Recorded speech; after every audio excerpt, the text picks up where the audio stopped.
ఇవాళ election commission వాళ్ళు మన కేసీఆర్ ను 2 రోజులు ప్రచారం చేయొద్దని ఇవాళ ఆగుమని చెప్పిండ్రట. కాంగ్రెస్ వాళ్ళు కంప్లైంట్ ఇచ్చిండ్రు.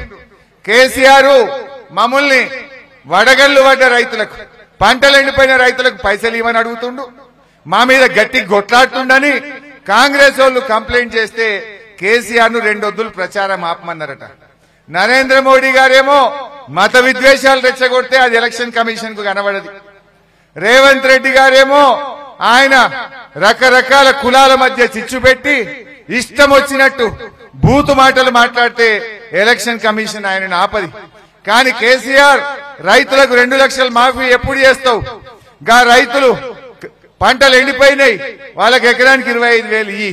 గా వడగళ్ల వానబడి నష్టమైంది, గా రైతుల్ని కాపాడని రేవంత్ రెడ్డి గట్టిగా అడిగితే నువ్వు గట్టిగా అడుగుతావా, నువ్వు 2 రోజులు ప్రచారం చేయొద్దు అంటున్నారు. కేసీఆర్ ను 2 రోజులు ప్రచారం చేయకుండా ఆపుతారేమో, కానీ తెలంగాణ ప్రజల గుండెల్లో కేసీఆర్ ఉంటాడు. తెలంగాణ ప్రజల హృదయాల నుంచి కేసీఆర్ ను దూరం చెయ్యరు అనేటువంటి విషయాన్ని గుర్తుపెట్టుకోవాలి. పేద ఎంపీగా వెంకట్రామరెడ్డిని గెలిపిద్దాం, ప్రశ్నించే గొంతును పార్లమెంట్ కు పంపిద్దాం.